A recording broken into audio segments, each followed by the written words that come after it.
Hi students, Professor Laney here, and we are jumping into Unit 3. This is what I've kind of grouped together as the unique and challenging chapters. We're going to go over attention deficit hyperactivity disorder, emotional or behavior disorders, autism spectrum disorders, and gifted and talented students. So this Unit 3 is usually what people like to take this class for. They really like getting into autism and maybe ADHD, and so this unit won't disappoint. Okay.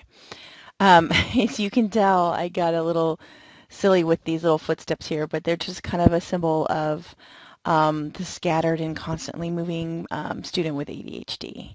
Now, a lot of us already have some familiarity with ADHD, and I might even say ADD as we go, but the correct term is ADHD. A lot of us might have some familiarity with it. It might be you. I have a touch. I tell people I have been touched by the ADHD angel. Sometimes I speak in ADHD tongues. Um, but that just means that sometimes I talk really fast and I jump from topic to topic. But I tend to be as organized as I possibly can. I know sometimes I'm not that great. You guys have already seen some of my disorganization. But for students in this category, there are a lot of challenges, and it's again never the same thing twice. Some kids are rapid cycling in some of their behaviors, and sometimes they're strong in one area and have a lot of lacking in another. So let's jump right into the intro. There's three major parts, and we'll talk about this several times throughout the chapter. Inattention, hyperactivity, and impulsivity. Again, that's where the ADHD comes in, the hyperactivity. And again, it could be severe, it could be mild. It really depends. Some kids have no problems at school. Some kids have a lot of problems at school. But this is a really controversial issue here because what happens is that it's not new, but since there's been a lot of cases really kind of coming up in the recent decade or so, people are getting really kind of concerned that maybe it's being overdiagnosed or people are trying to pull a fast one to get services. But I can tell you it's not super fun.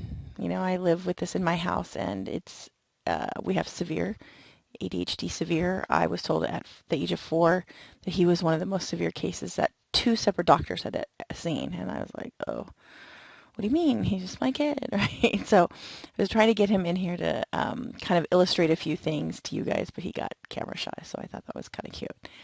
Just remember, like we talked about in the last chapter, this is categorized under OHI. It's not its own category. And we'll talk about that a little bit. Again, people first language, it is not a disability. It is a different ability. And we'll talk about some success stories as well. This is been giving me some grief here, so let's see if I can get it here. If not, this is also put at the end of the chapter, but I wanted to start with this. See if I can. There we go. Yeah. Okay. So this is it's a little bit dry, a little bit straightforward, a little bit clinical, but this is what ADHD is. So let's see if we can get here. There we go.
What?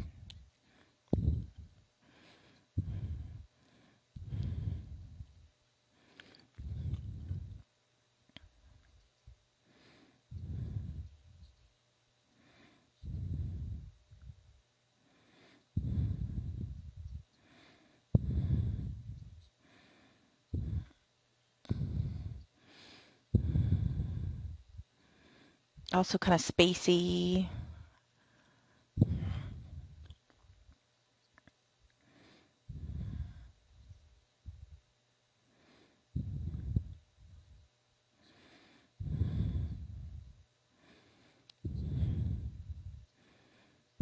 Yeah, that's what we have.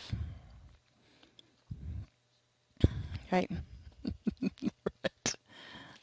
Right.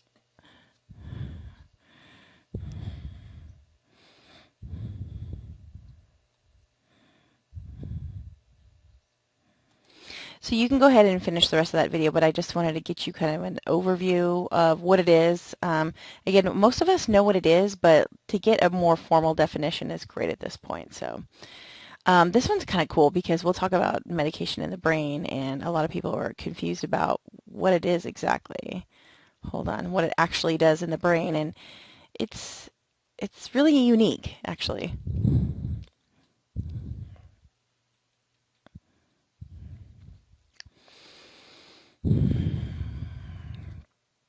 Oops, sorry.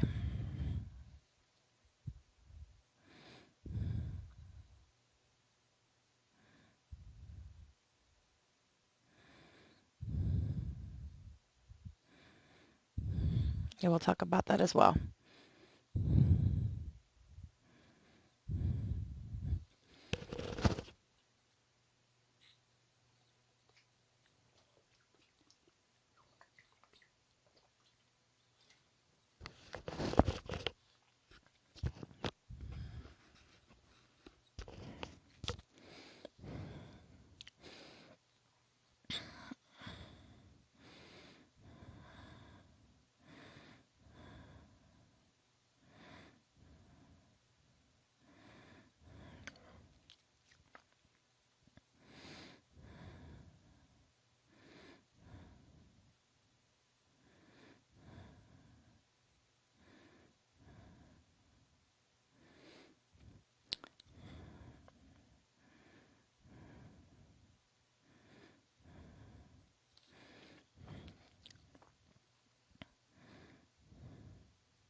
Also, if you see that the frontal lobe or the prefrontal cortex, it's right above the eyes, and so that's why there's a lot of kids like that really like the visual stimulation as well. So, and we'll talk about that with the autism chapter. It's fantastic. And later in this chapter, I'll show you some brain scans and things like that. So we're not saying that one group of people is less than or their brain is wrong or anything. They're just made a different way. Also, personality shows up here as well. So that impulsivity, that sometimes they're kids that happen to be in a good mood a lot too, and so that's really kind of interesting. So again, that's most likely was formed in utero, and there is a genetic link to it. So again, the research is still kind of figuring out things, and we'll talk about other factors as well, like in the environment. Let's see. This one came from the book, and it was a little bit on the comical side. I'm not sure if it's going to play, if it's on the diagonal. But this guy is a little bit funny, and he talks about his ADHD in combination with learning disability, and at least it's a funny way of looking at it. And I do like him because he says that he likes his ADHD. Oh, I'm sorry about that. Let's go back. And it's diagonal. Hold on, let's get this going. Oh no. Last time.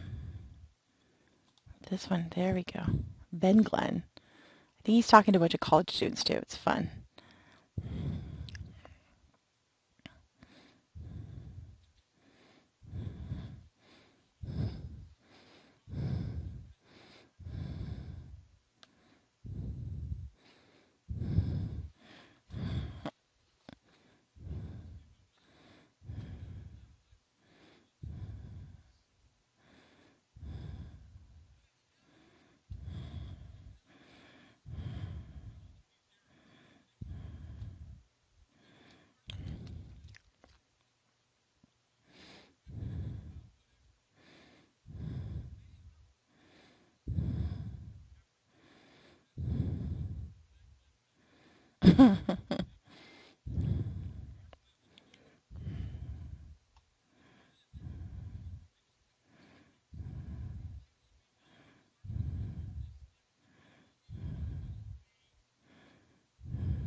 So he talks a little bit about what his ADD and his learning disability look like together. So go ahead and finish that one up too, because it really puts a nice spin on what people ha are still kind of in the dark about, kind of maybe confused or looking down their nose at it. So yeah, it's a good one. We're just going to go in and out of here until we get forward. There we go. And again, this section talks about the basics here. Okay, and again, we're going to talk about the three main areas: inattention, hyperactivity, impulsivity. Um, but let's talk about, the definition. So it is a medical issue. Okay. Again, we talked about the brain structure. Again, if there's anything with the body, it's a medical issue. But it's also, the school looks at it in terms of, services under a category. So let's look ahead and see what they got going here. Okay. So again, there's different levels of impairments, and it could be, you can see some of these impairments really, really early, and sometimes you'll see a little bit more of, again, the onset needs to be before 7, but you'll see more of things kind of show up later even in life, or kids really, really mellow out. So again, every kid is different, okay? And IDEA, remember, doesn't put ADHD in its own category. It's under OHI, other health impairments. But I see that's going to probably change because this ADHD part of OHI is making it huge. So again, these students may be eligible for a 504, which is not quite an IEP, but again, if there's additional challenges like learning disabilities or a speech impediment or maybe some physical issues or medical issues, they may get an IEP. But again, just remember 504 should be just fine if they just need a few accommodations. Not every kid even needs that, right? So again, they want, again, these are kind of the definitions here, but here's the deal. It really talks about ADD as a chronic, or ADHD, as a chronic or acute health problem. Again, and it has to have limited functioning in the classroom. Remember, IEPs are only for classroom and school functioning. If they're great at school and they're a mess at home, an IEP is not going to fix that. So just remember, those students may be recategorized in a different area, like let's say autism, right? Or again, learning disabilities or speech and language issues. So again, the specific numbers are not that clear, and we'll talk about that in a sec, but sometimes students just need a few accommodations and they're just fine in the classroom. So these are part of the diagnostic criteria here. It's, again, if you have 6 or more, or the student has 6 or more of these, or 6 or more of these, wow, if I look at all these, yeah, this would be my son. My son has all of these. Let's see, what does he not have?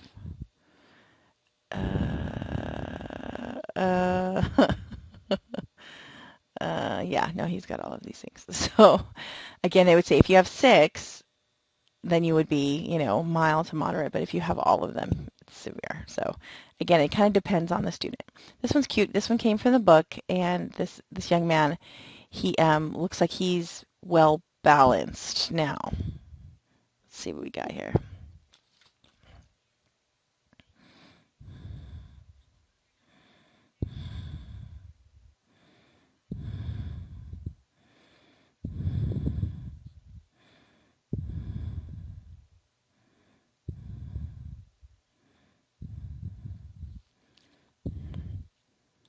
That was a perfect example. Sometimes their ideas and their thoughts get ahead of their speech. So you'll see a pressured speech or a disorganized speech process, and he handled that perfectly.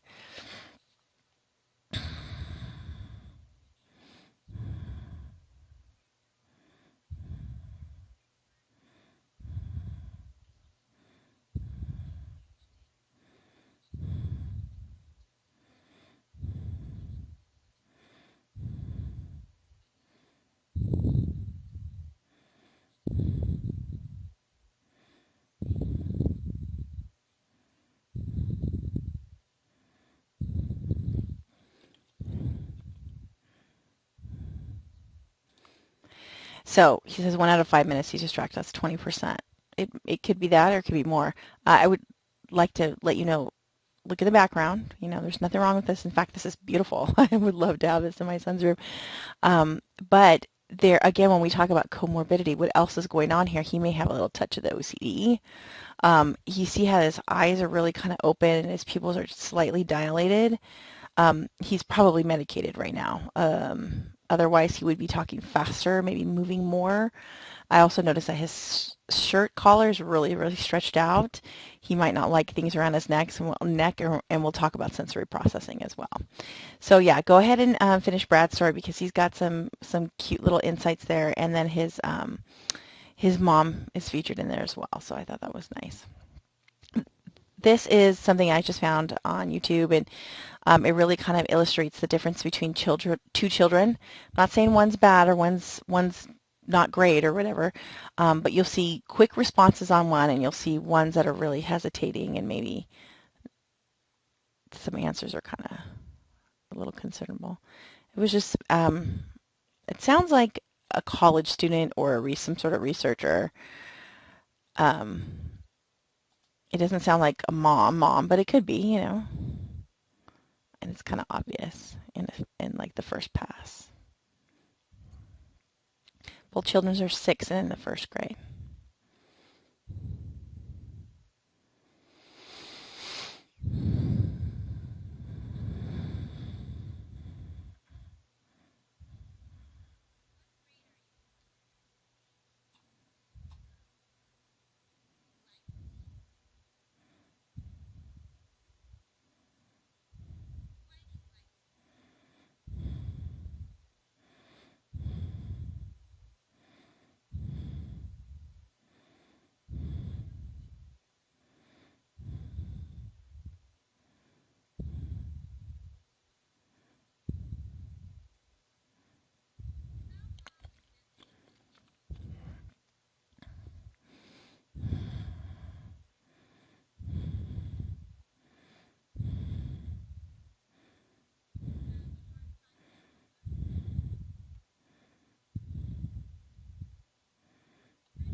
Yeah, so you'll see even some problems with self-esteem sometimes. Some kids will start to feel different, and she has a lot of hesitations. I'm not saying that it's wrong or right. It's just there's a lot of I don't knows, and that's okay sometimes too. And maybe she feels like she's on the spot. So let's control for some variables here. But um, you can tell when there's like a super clear, high-functioning, communicative child. He uses complete sentences. He looks in the camera. He answers quickly. So I'm not saying that this child is ADD or isn't ADHD, but we'll talk about the difference between boys and girls. Okay. And let's look at this next one. This is just something I kind of picked it up. It was kind of funny. And even though it's an adult, it's pretty what's the word? Pretty indicative of children as well. Yeah, they wake up like this. I'm going to tell you that is very normal. My son will say, "The sun is up, yay!" The sun is not up. Yep, dancing around, making noise, sliding, like doing a couple of dance moves just to like move to the next room. Yeah,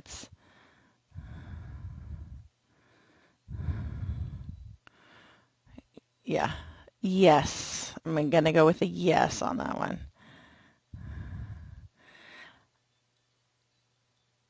Uh-huh.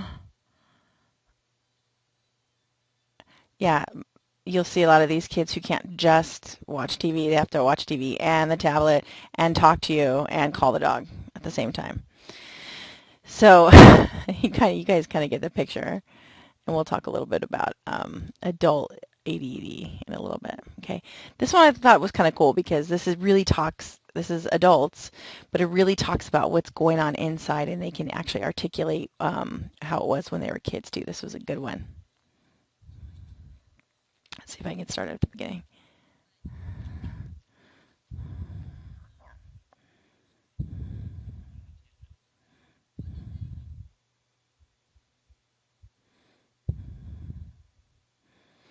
Key behaviors of ADHD. Oh, we're right on track.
Not cool. So if you've ever seen anything from BuzzFeed, then now, now you know people who work there, just like everyone else. Yeah, and just thinking those are adults who can articulate that. Sometimes there's kids who can't even, you know, say anything like that, right? So when we talk about types, again, there's the three clear like characteristics, but again, there's really only two types, and then there's a combined. Um, so here we have inattentive, hyperactive. That hyperactivity and the impulsivity goes together, and then there can be a combined type. So again, the three core symptoms: inattention, impulsivity, hyperactivity. But there's two types and then a combined, right? So when it comes to inattention, we all know what that is. We're not paying attention, right? Hyperactivity, we're pretty clear on what that is, or hyper. Impulsivity is just like when you see somebody's like eating a sandwich and like you just want to grab it, and they do. So impulsivity is that inability. So sorry, this is a little bit fuzzy here, but this tells you right here that this right here is the hyperactive impulsive, inattentive, and this is the combined. So it's the combined is fairly common. That inattentive, which is kind of interesting to me, I thought it was more rare, but you'll see kind of like a checkout, and they're just in their own little bubble. I thought this was kind of cute. If you if you met criteria A and B for 6 months, you're going to be like a Tigger type. If you've been the more inattentive type, this is your more Pooh Bear. But if you're like both, it's irritable, argumentative, obsessive, rule, like sometimes just not great. Yeah, so you'll get a lot of irritation and some behaviors here, some emotional. The hypo is kind of the one that's low. Hypo is low. Hyper is high. So you'll see kind of a checkout little bubble here. I have a family friend and I asked him, what's going on in there? And he goes, I'm watching Star Wars. Like he's watching a whole movie in his head, but just cannot dial it in, right? And then this hyperactive, you're going to get this disruptive, fast, distractive. And then ODD, you're going to have a high risk for emotional disorders, and we'll talk about that next chapter. Again, you're going to see that low energy type and a high energy type. This is the difference. And I thought this was kind of cute. What that zoning out actually means, processing thoughts. I'm really trying to think here.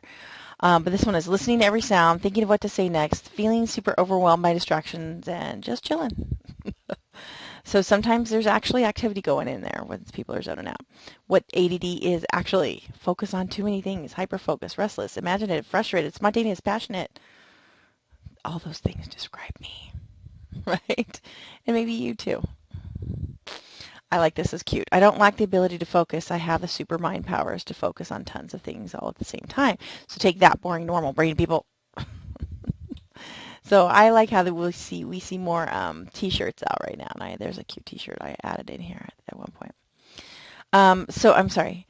So when it comes to characteristics, it's not just the three main types. Their ADHD can look completely different in every person, right? So again, some can be great in the classroom and some can really need some help, okay? Um, there's really you'll see these main characteristics have trouble sustaining anything for a long period of time. Disorganization and sloppy, careless, or incomplete work. Oh, my Lord. I don't even want to tell you. It's this kid, I'm talking about my son now. He's so smart. He's got all the stuff. He reads great. He does the math. He's doing multiplication, division, all this stuff great. But when it comes to writing it down, you can barely read it. And we're talking 9 years old. 4th grade, not 1st grade, not kindergarten, right? So, it's really frustrating as a professional and as a mom to be like, oh, the hardest part is the smarts. And then writing it down, that's the easy part. Let's get that going. So it's definitely ironic, yeah. Now, executive functioning, and I'm glad the book talks about this. It's like our brain has this little flow chart of things that need to happen, and this is what this group lacks. Have you ever seen a kid who wants to sit in a chair but doesn't pull it out all the way? They pull it out halfway, kind of shove their body in, they kind of drop something, fall over, and pull the tablecloth off? That happens in my house, like I can't even tell you, like 5 times a day. And you can tell that this is kind of not even with that diagnosis, it's just a subset of characteristics. And just remember, ADHD can be touched by all of these different things. ODD, OCC, they can be gifted. They can have sensory integration disorder. We'll talk about that in a sec. They can have autism, auditory processing problem, anxiety, Tourette's. ADHD is not just one thing. It could be all of those things. And these executive functionings could be organizing, focusing, regulating alertness, managing frustration, utilizing working memory, monitoring and self-regulating action. It is amazing. There's a lot of these things that just happen in you and me. And we take it for granted because it just happens for us. For them, it doesn't. So this was a really cool one. I like this. This is a Powtoon, and it talks about a few different executive skills. These kids lack this big time.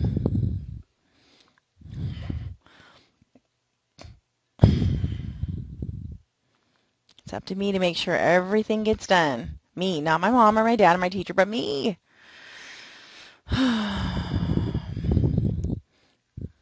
So doing first then. I do that with my son. First do this, then do that.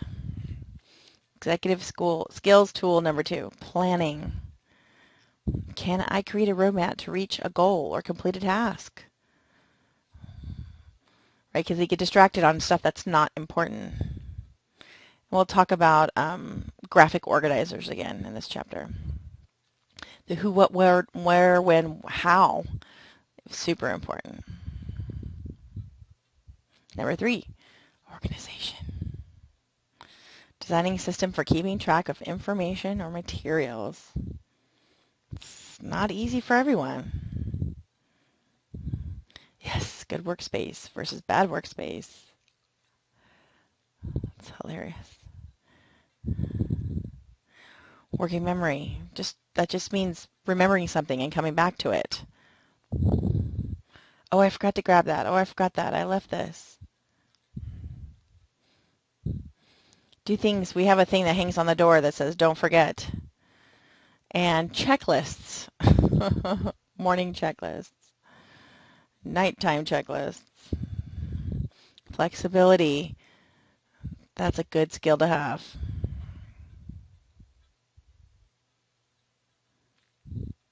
That's cute. Humans thinking. Some of them are more human than others. At least I have eyes. Number 6, sustained attention. Can you focus for more than 30 minutes? 5 minutes? Usually it's 1 year, 1 minute per age of life. So look, it's almost 11 o'clock. Wow, the last 2 hours really flew by. Hope the teacher didn't say anything important. That's exactly true. Now, cute, right? So that's another free resource. Look into that if you, all those, that was all free. So yeah, those are really cute. So use that if you need to in a different class. But again, there's so many different, this is pretty much a good illustration, so many different challenges that go on here, and I wanted to talk just about sensory integration disorder, and we'll talk about that with the autism chapter a little bit more, but again, with our sight, I mean our 5 senses, sometimes kids get overwhelmed. Like that one guy in the video, he said it was like sensory overload. Doesn't this look just like the one that said ADHD in the middle? Yeah. Well, sensory integration disorder can have a touch of all these things as well, meaning getting these things to be balanced. Sometimes they're underdeveloped and sometimes they're overdeveloped. With my son, it's both. And so when there's too much noise in a room, he makes noise to meet the noise in the room. And when there's not enough noise in the room, he makes noise to create noise in the room, like barking. So it's really interesting to see how each person is made and how they process new information. He's the type that'll walk into a room and say, "Do you hear that? The lights are too loud."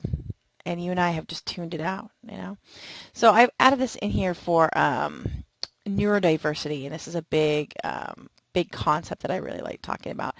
But if you look at what is normal, again, everybody's diverse, and so you're going to have everybody with a little bit of something here, right? But again, I want to show you that ADHD kind of overlaps here with Tourette's, can overlap a little bit here with autism, dyslexia, and things like that. But again, if you take the basic knowledge that we're all different into context, then aren't we all the same? If we're all different, right? So I just added that in a little bit, and we'll talk more about sensory processing as we go with autism. Now, the challenges and their solutions, okay? Again, behavioral therapy plus medications is going to be your best combination. I, again, work as a behavioral therapist. I've seen kids without meds. I've seen kids with meds. We have meds. We don't have meds. Like, again, a combination is definitely best, okay? And I know some people are really hesitant about meds, and we'll talk that in a sec. Again, we have to train the parents, too, because this is what you're going to see here with these kids.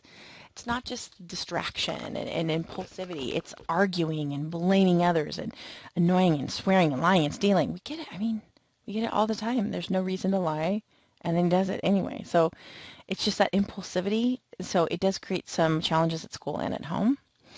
But again, at home, making that family decision to get a child on meds and then be maintaining compliance.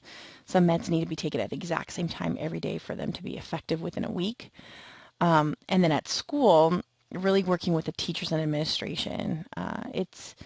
There's still a big gap here, and that's another part of the business that I do, is trying to get teachers and parents working together.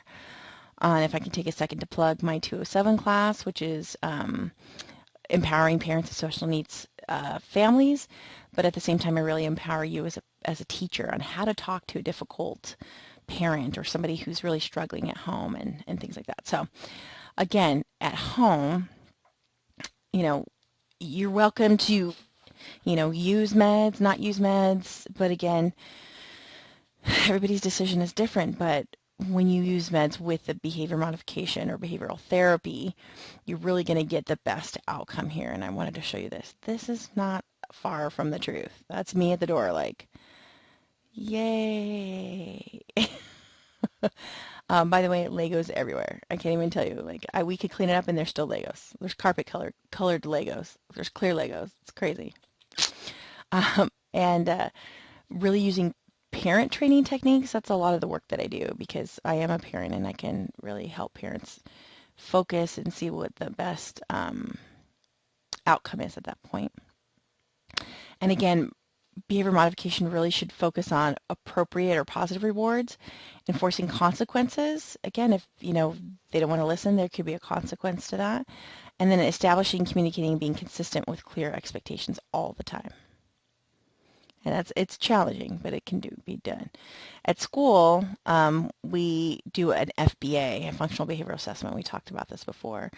And then it helps us figure out the 4 functions of behaviors, whether it's sensory, whether it's escape, whether it's attention seeking, or whether it's access to tangible. So take a seat as the 4 functions of behaviors.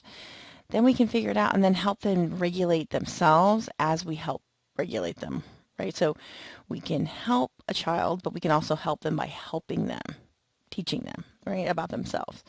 So again, this is one I think that we went over before. Take a seat. And this right here is, to me, is what's going to bridge the gap. This arrow and this arrow. This is home and school. This is collaborative problem solving. And this is actually going to be a part of the journal assignment, because we're going to do a video. We're going to watch a video, and it's a TED Talk, and they talk about this. This is what I use in my house. This is, to me, the key, and it is so interestingly new, but not, right? So again, Plan A. This is what I look at. Plan A is like the adult's way. Do this because I said so. Do it or else. It's not going to work. Plan C is, I ain't going to do it. I'm not doing it. That's the child, right? Plan B is doing it together. Hey, I noticed that you don't have any clean laundry, and it must be hard for you because that's overwhelming, right? I'm worried that you're not going to have any clean clothes to wear to school. What is something that, what kind of solution do you think you could come up with, right? And they say, well, I'm pretty good at putting it in the washer, but when it comes to folding it and putting it away, I need some help. Great, they came up with a solution. Are you willing to help them with that solution? Are you willing to help them put it away? Great. So again, instead of saying, do it my way, and they're saying, no way, I'm not doing it at all, which is my way, you come together, right? And again, our video will talk a little bit more about unsolved problems that have to do with skill deficits and demands of the environment, or demands placed by people. This is right here. If you want me to come into your preschool or your elementary school, talk about this, I can. I'm getting certified in that.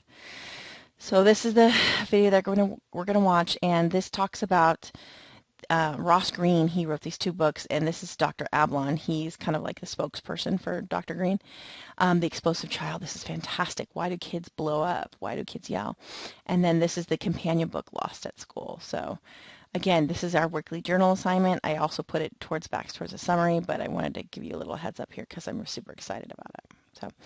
Also, there's some websites here that the book suggests, which is super great. NIH is part of the, we've already seen some quotes from NIH already, AAP.org, Healthy Children, and the multimodal treatment, which means 2 modes, right? Medication and therapy. So we'll talk more about that. And then we get into context. I like this one because it looks about it in a context of it and its larger society. Okay.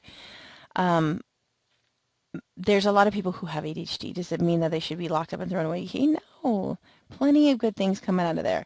Some people say it's the billionaire's disease. Maybe. Well, looks like Adam Levine's doing pretty good. Yeah. And there's a whole series of books that I like how the book talked about this, but there's more than just Joey Pigza swallowed the key. There's Joey Pigza does this, Joey Pigza does that. And they all have these awards on them, and it's so sweet. And ADHD, I know this is fuzzy, but it says, we think more things before breakfast than most people think all day. Right? Because what do we love about ADD, right? Insomnia makes for more time to stay up and surf the net. Willingness to fight for what you believe in, compassion, persistence, and innate understanding of intuitive technology such as computers and PDAs. Yep. You have Ferrari brain with Chevy brakes, or I say bicycle brakes. That's about right. This is from ADD at attitudemag.org. That's really cool. And this came from the book, but think about it. If Thomas Edison wasn't so focused, hyper-focused, we wouldn't have electricity. Benjamin Franklin, oh my God, the phone, airplanes, holy God, right? What about cars, computers, Kinkos? Richard Branson owns like a whole airline and a couple of rocket ships. No kidding. No kidding. Who else do we have here? Oh, athletes, right? Michael Phelps, my goodness. One of the most decorated Olympians in history. There's a lot. Michael Jordan, yeah, fantastic. Will Smith, Robin Williams, and Howie Mandel. Writers Emily Bronte wrote the most compassionate, loving, beautiful work. Samuel Clemens, you may know him as Mark Twain. Leo Tolstoy wrote War and Peace, a massive book. And Robert Frost, one of my favorites, Stopping by Wood on a Snowy Evening. He also had the quote that said, "Two roads diverge in a wood." And I took the one that was less traveled, and it's made all the difference since. Yeah, what would the world be like without all these contributions? Now, origins, has it been around for quite a while? Oh yeah, absolutely. 1700s, right? They thought it was mental retardation or a brain disorder, but it was characterized as fidgety Philip, and I thought that was really, really cute. We used to also call it, when I was young, he has ants in the pants, right? So ridiculous. And then there's also this timeline here, which is so great because see how these colors, they kind of coincide to this DSM. That's the Diagnostic Statistical Manual of Mental Disorders. And thankfully, it used to be called minimal brain dysfunction. It's not on here. And now in the 70s, it was called hyperkinetic reaction of childhood. Then here in the 80s, it was ADD with or without hyperactivity. Then it was ADHD and undifferentiated ADD. And then this is where I went to school, was the DSM-4, and then the TR just means text revision. ADHD 1A HI combined subtypes, which is inattentive and hyperactive, right? So it kind of shows you the progression. Look at how it's like it's gotten faster and faster and faster, and there's a lot more research up here, which is really cool. So I'm really curious to see what comes next. Now, I'm going to take a second to talk about CHAD. The book does talk about CHAD, which is Children and Adults with ADD. I'm a big fan. I'm a member here in Orange County, and there is a conference coming up. And even if you can't go to the conference, I mean, it's in Costa Mesa at the Hilton or whatever, check out the website. And if you want to become a member, they send you full straight up magazines. They're really cool. It's $41. Now, I know if that's a lot for you, I also put in scholarship information. So share that with somebody. Maybe see, again, if you are a student, it's cheaper, and maybe like your parents might need something like this for like another family member. Maybe you sign up for it, right? It's really cool. And there's some great opportunities, and they have really cool stuff. So I'm a big fan. Check it out. And prevalence and placement. Ooh, how common is it? Let's see. Accurate data is a little bit funky to figure out, but the world rate is approximately 5%. U.S. is between 3 and 10, so it's kind of a wide range. It's not always easy to report it because there could be other things going on, right? Could be emotional disturbance, there could be autism, there could be sensory, right? But a lot of these students are best served under other categories. So if you have a student who has severe asthma, they're going to be under health, right? So again, not always, ADHD is not always going to be the first thing that's going on. So this is some of the more recent statistics. Children about 10%, boys 14%, girls about 6%, about 50% in comparison to boys. Interesting, right? Factors that increase. Children from primarily English-speaking households are 4 times the risk. And males are 3 times the risk of females. Even though it looked like twice the risk, it might be more like 3 times. And here's the worldwide prevalence. Let's see. India, 5% to 30%. That's kind of a wide variance here. Holland, 1.8 to 3.8. Brazil, about 5. Let's see. It looks like, let's see, I didn't get Germany here, 4.2. Looks like the U.S. is higher than all of these, but kind of a little bit higher than this number, but less than that number. So it's still kind of coming up. Not everybody understands what it is, and there's still more research to be done. But here in America, look at this. The medicated happens to be mostly in the South. The least in Nevada. That was really cool. And I think this is New Jersey, Illinois, which is interesting because Chicago's right here. Gnarly. Okay. And Very few in Alaska and very few in Hawaii, which is kind of interesting. So is it just not as important there? Do they have other ways of blowing off steam, like doing physical labor or surfing? I don't know. But I came across this statistic that there's a 60% rise in ADHD in kids from families living in poverty compared to only 10% among kids from middle and upper class families between 2003 and 2007. So if you're English speaking and you're impoverished, you have a 60% chance higher than everybody else. Weird, right?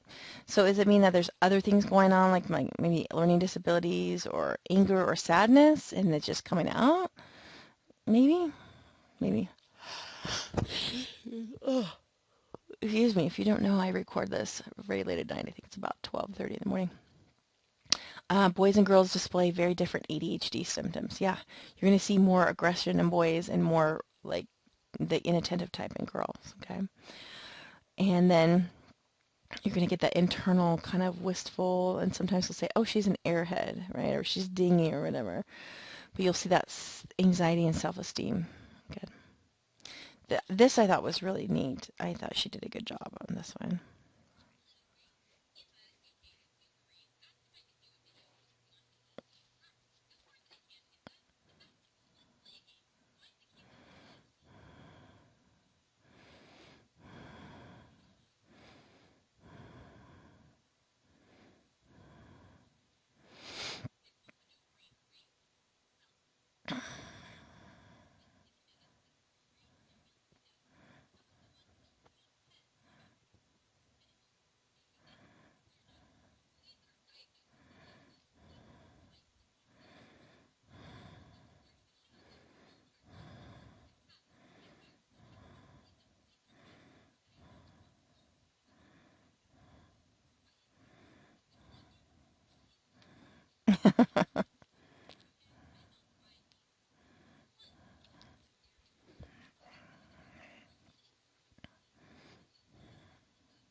Uh-oh.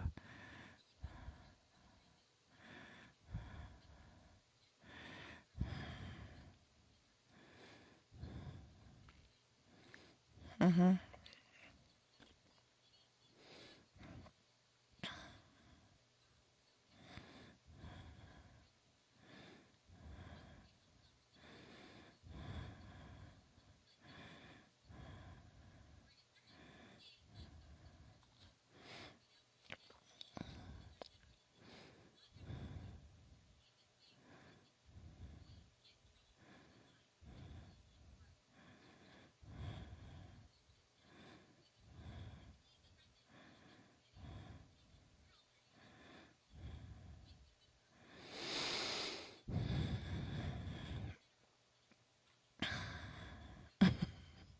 Huh?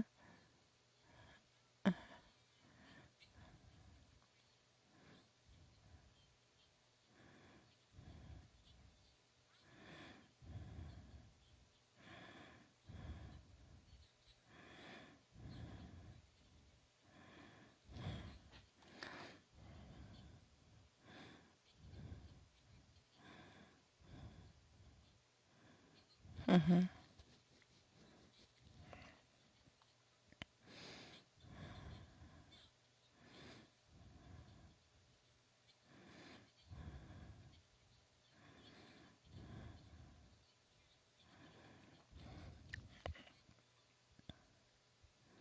Yeah, it's hard. So my suggestion there is just request an assessment. That's it. It doesn't mean that it's going to get categorized or diagnosed. Just request an assessment. You can do one through the school and you can do one through the doctor. So do both and see what they come up with, right? They might at least uncover a learning disability, which at least that would be helpful, right? Some sort of intervention would be great. I start this one off with early childhood classrooms. This is not included in the book, but again, some of the students taking this class are going into like preschool teaching, so I wanted to make sure that you guys have some information here. You're going to, if you say, oh, that kid's really difficult, they don't eat, they don't sleep, you can't hug them, they're annoyed, or a preschool student, they're more active, they're stubborn, annoyed, they seem really picky, right? So you're going to see that here in the younger kids. And again, this really talks about behavioral therapy and medication. We need to do both. American Association of Pediatrics says that they can be diagnosed at age 4 and given medication at that time. I am not a big fan of that, but again, do what's best for you and your family. I waited until my son was after 7. He was about 7.5. Figured when we talked about in 107, those dendrites, how they're growing and how those neural pathways are created. I wanted to give him a chance to mature, but it was very, very disruptive. So we decided to medicate at about 7 years old and went through several different medications, and I have a doctor's appointment this week. It is an ongoing thing, but there's a whole section on meds here, so we'll talk about that later. If you teach in an early childhood or elementary classroom, the truth is you're going to have children who are impulsive. They need to move more, and they need your help to successfully get through the day. Are you the teacher who makes them sit in their seat all day, or can they go and sit in groups and reading groups and under the table and things like that? Think about that. That will really, really help a child be successful.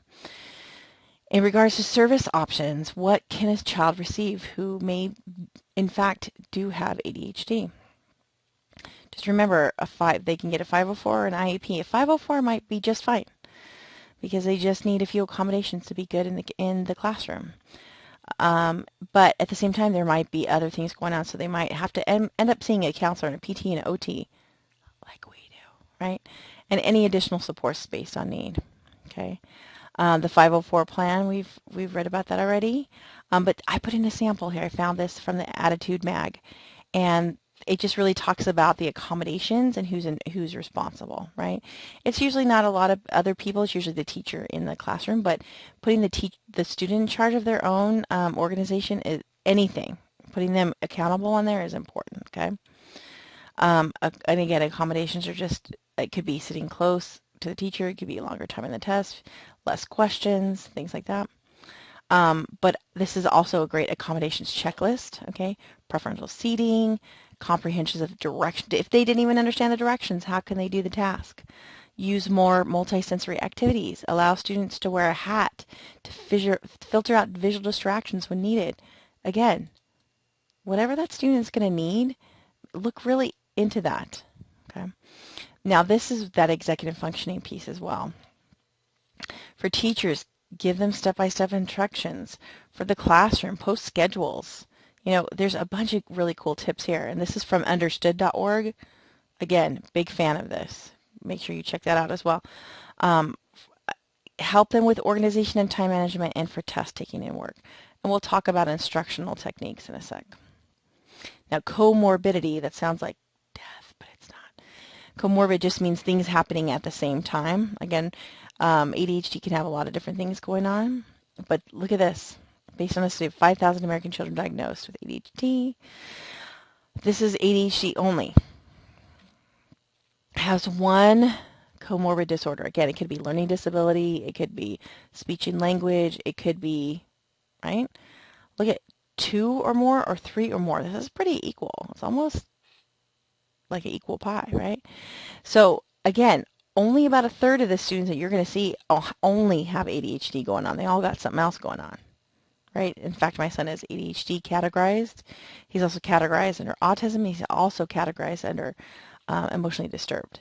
So again, there's other things going on with kids a lot of times, even as adults too. But during the school years. A lot of info here. This is great. Again, good structure, well managed, a teacher who's on top of it, and then using good instructional techniques, knowing that a particular student needs two-step directions or no more than three-step directions, and then or break down the task. So again, clear and concise rules, description or common classroom procedures, consequences that are implemented consistently and fairly. Remember we talked about PBIS.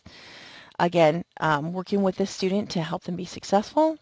Universal design, differentiated instruction. We talked about this as well. But these are some tips here for anybody, not just kids. Could be for you, could be for me. You know, if you have a task, break it down into smaller pieces, okay? Use reminders, track, use partnerships, have a buddy, okay? Work from your strengths. That's again, if some of you haven't taken 107 or you did take 107, we work from our strengths, right? Strengths Finder. So kids can also actually use this as well. Where's my Strengths Finder for kids? Oh, I think I took it out. There's a Strengths Finder for kids. And so they say at about 10 years old you can take that. I'm so excited. Another set of tips and tricks. These are some things that'll help kids concentrate. And I've used this in the with adult students. So for us, Silly Putty ended up getting thrown. So disc seats are like cushions. They have little spikes on them and you sit on them. Stationary bikes, chair leg bands where you put a big rubber band around the chair leg and they can kick it.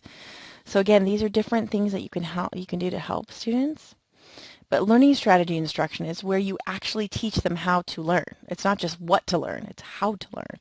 Breaking it down and, you know, color coding or mnemonics or post-its or anything.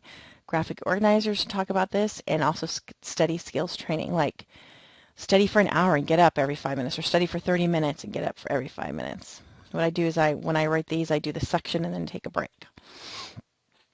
Again, you look on Pinterest. I got this off of Pinterest. There's articles and handouts and all kinds of cool things on planners and organizers. Self-regulation and self-management, that is super important because, again, if you're an adult, you got to know there's these skills as an adult, like setting a goal and managing towards that goal. Sometimes these kids can learn these adult things quicker. So first set that goal and then monitor and manage yourself. So this is kind of interesting, setting a goal at the beginning of the year, sometimes the first of the year, but also a checklist, right? And then self-reinforcement, like add a girl, add a boy, self-instruction or self-talk, talking through it, thinking about it, and self-monitoring. How you doing here? I thought that was cool. Daily point sheet. This one is awesome. On task or off task. So you set a timer for like every 10 minutes and it loops, you know, every 10 minutes. And now when the timer goes on, are you on task or off task, right? And you can say which side won. And you can help them create a goal. You know, maybe it's just just need to get 6 of them on the happy side and 4 of them, you know, right? It doesn't have to be 100%. It could be 60-40, right? And then end of the day checklist. Did I do my agenda? Did I pack my materials? Did I hand any notes in? Did I check my desk for loose papers? These are great. Anything that can help, right? It could help us too. Adults need help too, right? And medication. Again, I already shared with you that we put off medication till about 7.5. This is a personal choice. You don't have to do meds, but I really I've seen meds work fantastic, and I've seen meds just sputter, right? And I've also seen students do fantastic on biomedical approaches, as like diet and all that stuff. So again, it really depends on what's best for the child. Some people are, you know, oh, essential oils are going to cure ADD. I said, look, frontal cortex is a different shape. You think something that smells good is going to help that? I don't think so. So again, nearly 2/3 of those children who are labeled or diagnosed with ADHD take meds, so not all of them, about 66%. And stimulants are the most frequently prescribed, and we'll talk about that in a sec. They don't work the same in all kids, so we have to keep the parents and the teachers working together. Sometimes it takes several adjustments, and we need to keep that line of communication open. The teachers would call me and say, did he take his meds? And I was like, yep. They're like, so what's going on? I don't know. He ate well, he slept well, he took his meds. Maybe there's some sensory issues going on there that I'm not aware of, right? So it could be other things. Meds don't do everything, by the way. And there's a bunch of these different types of meds. And again, this is not an endorsement of anything, but they're different for different kids, and they're going to look different in different kids. And I even had the doctor tell me it might make him more crabby, right? Because we don't know if it's going to push him over the edge, and he's got some sort of mood disorder we don't know yet. So just do your due diligence, get a second opinion. Again, the first time we were diagnosed and given meds at 4 years old, we didn't do it. We waited till 7. So essentially, this is how it works. There's messages that come in your brain, right? And this is our dendrite. This is that little, right? That little brain cell, right? And dopamine is like, these are like the little carriers of information, right? So this over here is sending a piece of information, and the blue is receiving the information. So what's happening is in the ADHD brain, if you think of a pitcher and a catcher, so like in baseball, a pitcher, a catcher. There happens to be in this baseball diamond 1,000 pitchers and 1 catcher. 1,000 pieces of information coming out at once, and only one can be received at a time. Even though our brains work quickly, it is still one at a time, right? Even though we multitask, it really is one at a time. It's just really quickly. So what the stimulant medication does, this is methylphenidate, that's exactly what he's taking. It stops the reuptake of dopamine. So it doesn't block, it just stops taking all the extra messages. And the stimulant actually wakes up the one that needs to get through there, and the rest of them just don't get through. Isn't that cool? Right? So now you know how meds work. The average age is 7 when kids are diagnosed, but their symptoms show up here, right?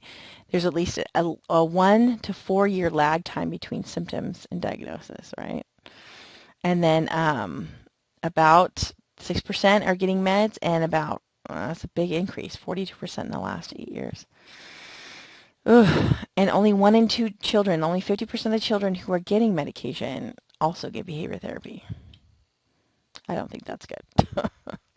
But I know not every insurance does that, so it's really, really hard. But Medi-Cal does cover it, so don't let people say, oh, I just have Medi-Cal, I can't get behavior therapy. Yes, you can.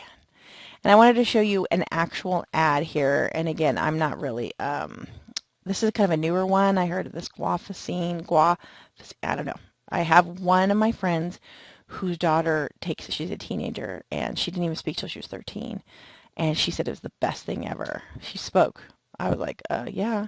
But look how I'm not really thrilled here. They're like kind of playing on the parents' things here. Like he's a monster, but if we give him meds, he's not a monster.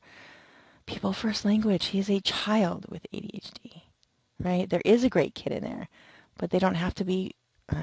I get it. Sometimes they're extremely frustrating, but playing on parents' fears. Now, there are some side effects. Again, this is why parents and teachers need to work together, because you're going to get a good turnaround, good behavior, good increased attention span, but then sometimes you'll see facial tics. They'll talk about headaches, or yeah, my son, he has like no appetite in the middle of the day, so that's really kind of frustrating there. So we tend to not medicate him on the weekends so he can keep up with his food. He's a little bit on the skinny side, so we're trying hard here. Now, future perspectives. Now, obviously, technology is key for this group of students. Yeah, and the thing is that they already have a skill in smartphones and tablets. So yeah, let's work it to our advantage. Maybe not too much, but balance that out. I put low tech. Color coding, checklists, timers, notes. You can use like a kitchen timer. That's awesome. But high tech is apps and textbooks on the tablet or phone calendars. And again, you don't have to be ADHD to use those things, but they help. Okay. Look at all these apps. Look at to-do list managers, Evermore, Dropbox, OneNote, Google Drive, calendar scheduling. I can't say this. Google Tasks, to-do list, Wanderlist, long-term storage, Google Outlook, Thunderbird, Sunrise. I used Google, and I have all my pictures in there, and it said if I compressed them, it went from like 15 megabytes to like 1. Or maybe it was a gigs. I don't remember, but it compressed a lot. So just know that I have like, I think 6 years of pictures backed up on Google, which I think is fantastic. I also have my own files, but backed up is cool. Now, the research here, there's two things. What caused it and how do we prevent it, right? But here's the thing. We're still trying to figure it out. We don't know exactly what caused it. We don't know exactly how to prevent it. But there are genetic factors that come with the child, and then there's environmental factors, right? Okay. A lot of different treatments. Just, again, try what's best for you. Some kids are going to be great on a no additive, no preservative, no food colors, GF, CF, organic. Fine. Some kids are going to thrive on that. Some kids aren't. In my house, we did 18 months of gluten-free and casein-free. Did not help him. Helped me. Did not help him. But again, this is the frontal lobes right here are affected. So again, sometimes it is diet, sometimes it is exercise, and sometimes it is getting some sort of focus that's going to help there too. Sometimes supplements help. It could be from pesticides. We don't exactly know. But again, there's differences in brains. Here, look at this. Look at all this hot spot here. Wow. Isn't that crazy? And there's no such thing as a normal brain, by the way. It's my favorite. A typical brain or a control brain, because maybe this kid is a little dull around the edges. We don't know, right? This is an underactive frontal lobe. Underactive. It means it's not firing up. Same here, same thing here. It's just not keeping up.